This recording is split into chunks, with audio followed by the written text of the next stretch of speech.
Mari kita masuk ke latar belakangnya terlebih dahulu.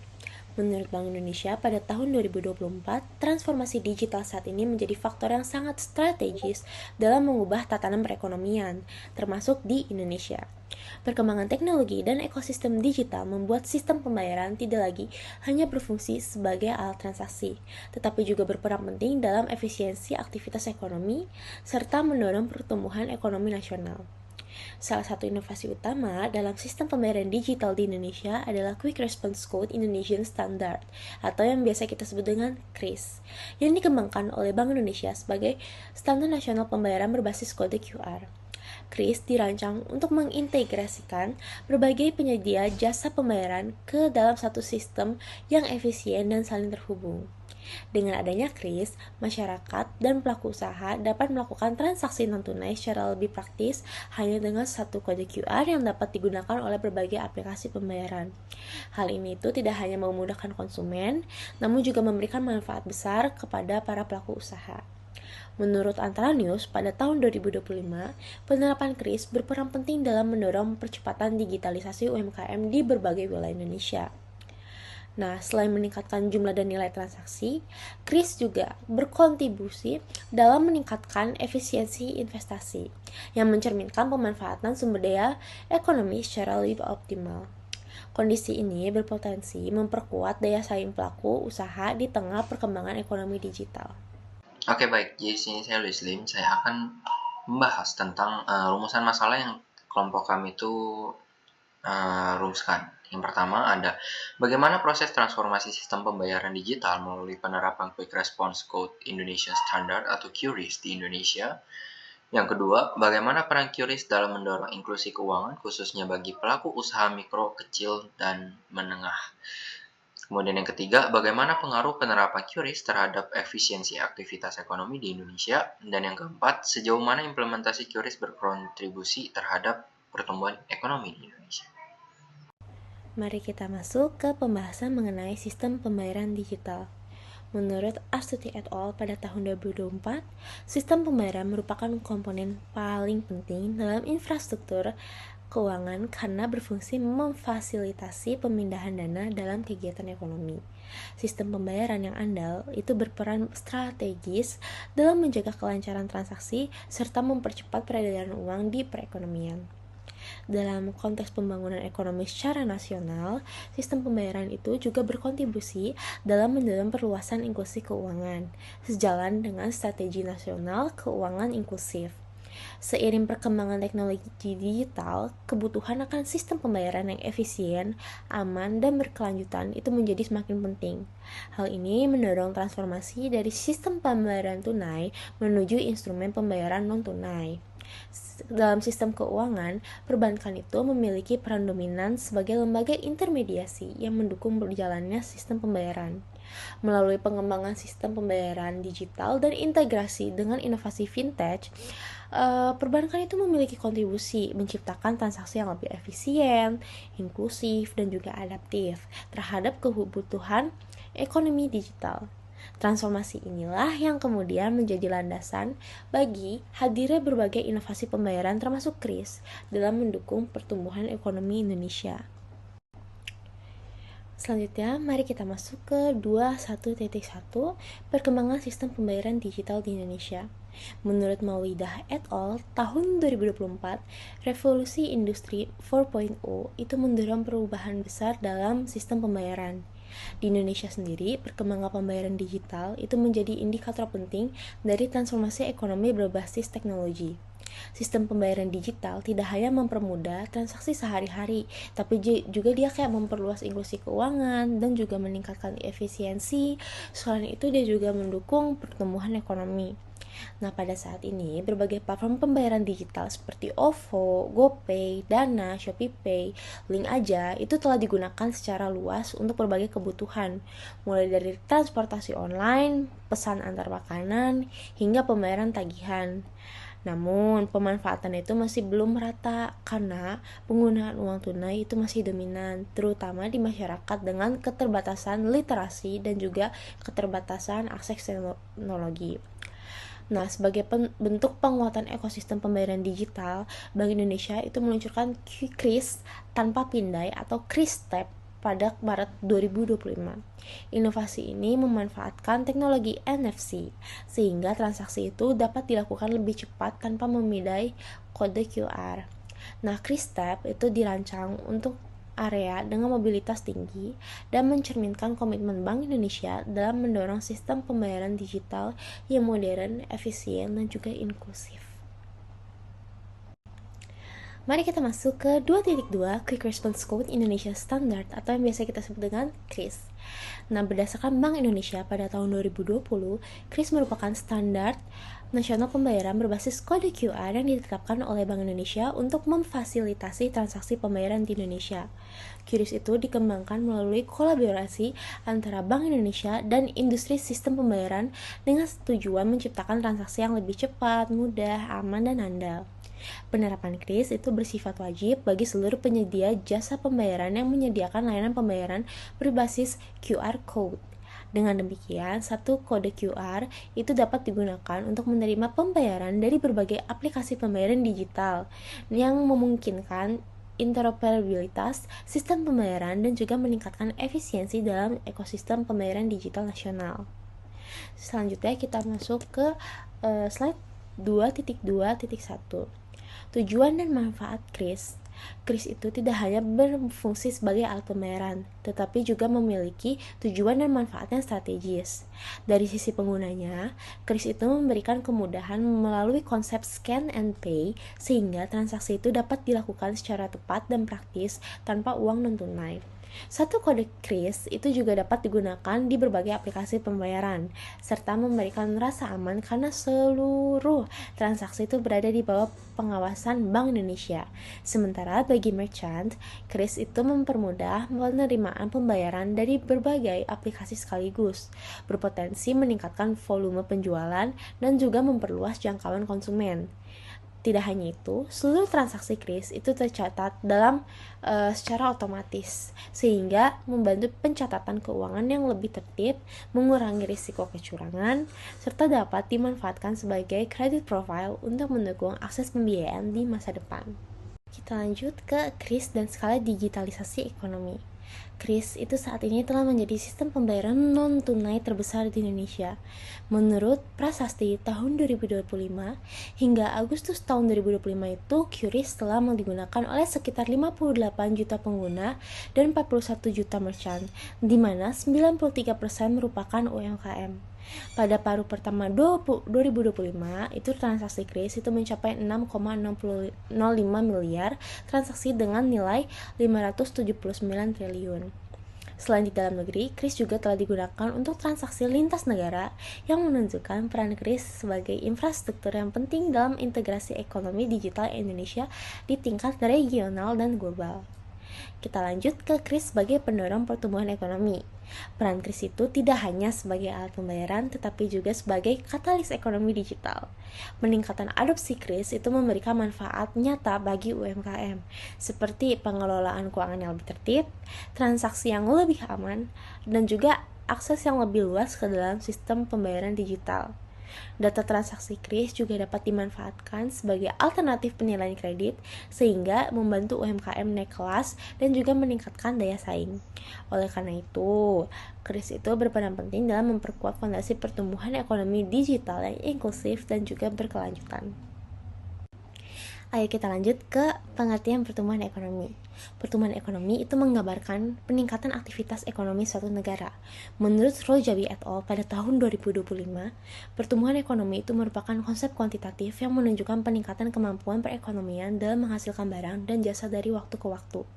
Pada tingkat nasional, pertumbuhan ekonomi itu umumnya diukur melalui perubahan PDB atau yang biasa kita kenal perubahan produk domestik bruto yang mencerminkan ekspansi output nasional secara berkelanjutan. Kita lanjut ke indikator dan makna pertumbuhan ekonomi. Pertumbuhan ekonomi itu menjadi indikator penting kemajuan suatu negara. Menurut Sarafina tahun 2024 itu dia menjelaskan bahwa pertumbuhan ekonomi itu biasanya diukur secara tahunan melalui PDB real karena telah memperhitungkan pengaruh inflasi. Analisis pertumbuhan ekonomi juga melibatkan berbagai faktor seperti produktivitas, modal, tenaga kerja, dan juga teknologi untuk menilai kesejahteraan masyarakat. Namun, pertumbuhan ekonomi harus disertai dengan perhatian terhadap aspek sosial dan juga lingkungan agar pembangunan berlangsung secara berkelanjutan dan juga inklusif. Bagian 2.3.1 faktor-faktor yang mempengaruhi pertumbuhan ekonomi. Pertumbuhan ekonomi dipengaruhi oleh berbagai faktor yang saling terkait. Berdasarkan data BPS, perekonomian Indonesia pada triwulan 2 tahun 2025 tumbuh 5,12% secara tahunan dengan nilai PDB sekitar 5,947 triliun.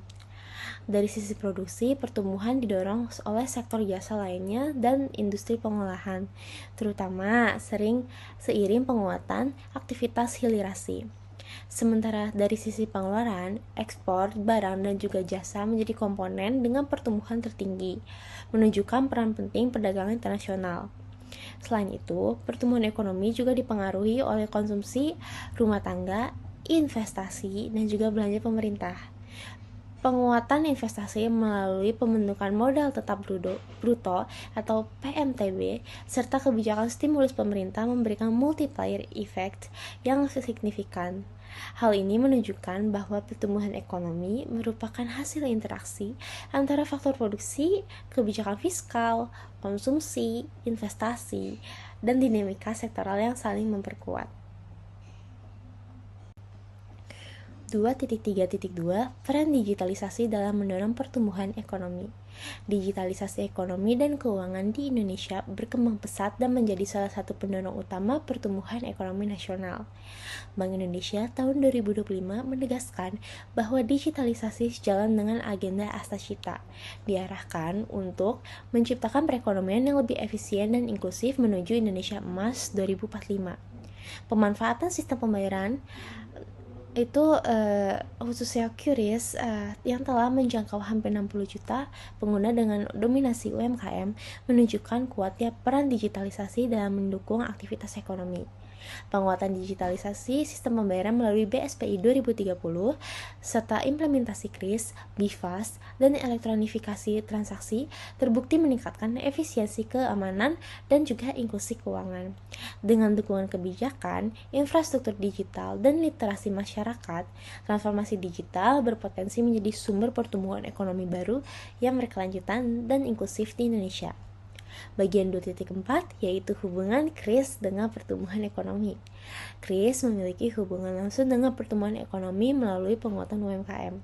Penerapan KRIS terbukti meningkatkan kinerja keuangan UMKM, terutama usaha mikro yang terlihat dari naiknya jumlah transaksi, omset, arus kas, dan ketertiban pencatatan keuangan. Proses pembayaran yang lebih cepat, aman, dan efisien mendorong produktivitas usaha serta memperlancar aktivitas ekonomi sehari-hari. Selain itu, KRIS berperan dalam mempercepat digitalisasi sistem pembayaran dan meningkatkan ketahanan UMKM, terutama pada masa pemulihan ekonomi. Digitalisasi pembayaran ini memperluas akses UMKM ke layanan keuangan formal, yang pada akhirnya mendorong pertumbuhan ekonomi nasional yang inklusif dan berkelanjutan. Nah, sekarang kita mau bahas nih tentang isu-isu ekonomi, dampak, dan juga implikasi strategis pada penerapan QRIS tersebut. Yang pertama, isu ekonomi. Di sini kita akan membahas tentang 4 isu ekonomi, yaitu keamanan digital, infrastruktur digital, kedaulatan digital, dan juga teknis penerapan lapangan.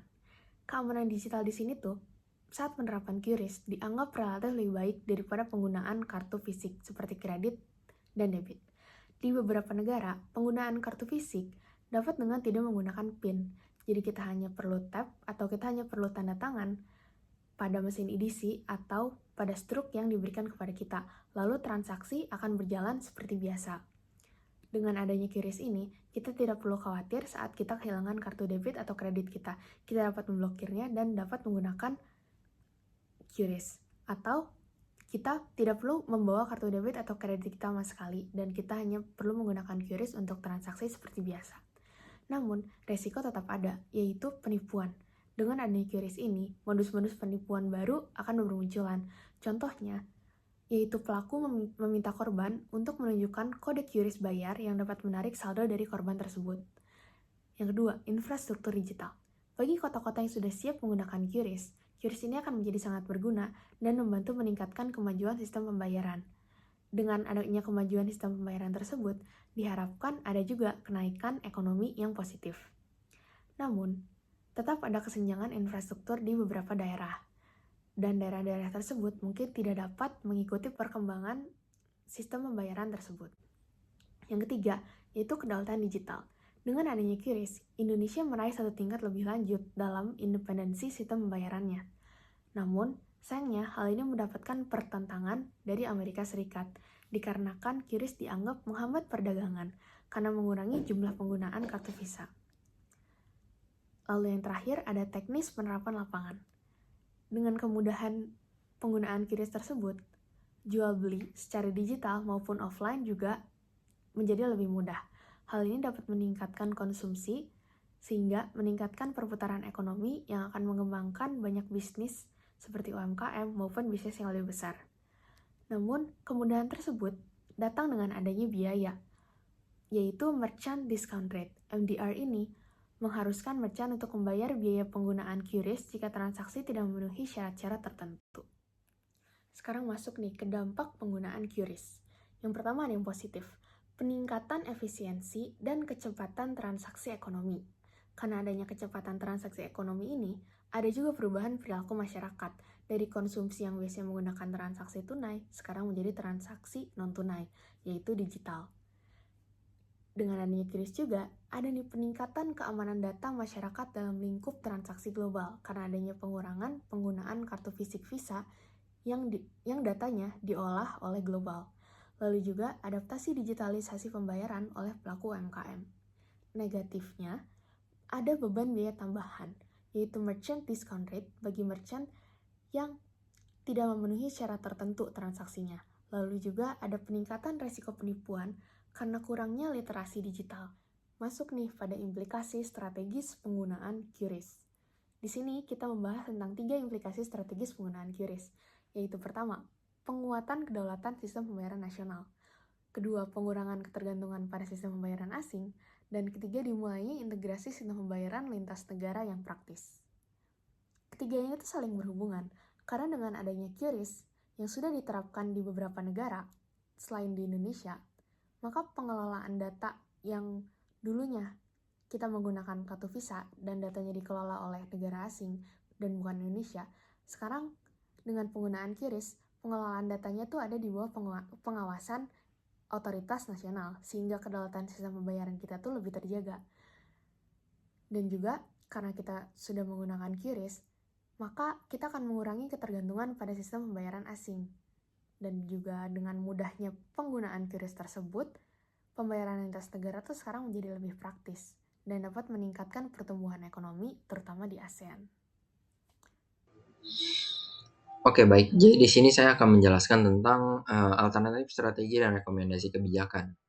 Yang pertama, di sini ada peningkatan literasi keuangan dan digital dari masyarakat, yang dimana bahwa untuk meningkatkan pemahaman masyarakat itu dalam menggunakan QRIS secara aman dan bertanggung jawab melalui edukasi e-wallet, mobile banking, serta sosialisasi pencegahan penipuan digital guna untuk memperkuat kepercayaan terhadap sistem pembayaran digital. Yang kedua, melakukan perluasan dan pemerataan infrastruktur digital yang dimana itu bisa mempercepat pembangunan akses internet dan teknologi digital di wilayah 3T untuk mendorong adopsi QRIS yang merata serta mengurangi kesenjangan ekonomi digital. Kemudian yang ketiga, penyesuaian atau subsidi Merchant Discount Rate atau MDR bagi UMKM, memberikan keringanan atau subsidi MDR bagi UMKM kecil untuk mengurangi beban biaya transaksi. Kemudian yang keempat, penguatan perlindungan konsumen dan penanganan penipuan digital. Di sini dilakukan untuk memperkuat mekanisme pengaduan perlindungan konsumen dan standar keamanan layanan pembayaran digital melalui koordinasi Bank Indonesia, OJK, dan penyedia jasa pembayaran. Yang kelima, intensifikasi sosialisasi dan edukasi QRIS bagi UMKM, yang dimana ini untuk meningkatkan sosialisasi QRIS melalui pelatihan dan pendampingan UMKM dan lainnya. Kemudian yang keenam, penguatan koordinasi antar lembaga terkait, yang dimana digunakan untuk mendorong sinergi antara Bank Indonesia, OJK, dan penyedia jasa pembayaran untuk memastikan implementasi QRIS berjalan dengan konsisten. Nah, jadi kesimpulannya apa dari yang kita kerjakan selama ini adalah bahwa QRIS itu sebagai pendorong transformasi sistem pembayaran nasional. Di sini QRIS berperan sebagai standar pembayaran digital nasional yang meningkatkan efisiensi dan interoperabilitas dan keamanan transaksi serta mempercepat peralihan masyarakat menuju sistem pembayaran non-tunai. Yang kedua, peningkatan inklusi keuangan dan daya saing UMKM, di mana implementasi QRIS ini mempermudah UMKM untuk mengakses sistem pembayaran digital, memperbaiki pencatatan keuangan, serta membuka peluang pembiayaan berbasis data transaksi. Kemudian yang ketiga, kontribusi terhadap efisiensi ekonomi dan pertumbuhan ekonomi. QRIS mempercepat transaksi, menekan biaya operasional, dan meningkatkan perputaran uang, serta mendukung aktivitas ekonomi yang lebih produktif. Nah, dan yang terakhir, tantangan dan pentingnya dukungan kebijakan itu membuat literasi digital ketimbang infrastruktur dan beban MDR perlu diatasi melalui penguatan regulasi, edukasi, serta koordinasi antar lembaga agar QRIS ini dapat berfungsi optimal dan berkelanjutan. Jadi sekian dari materi yang bisa kami berikan. Semoga bermanfaat untuk teman-teman semuanya. Terima kasih.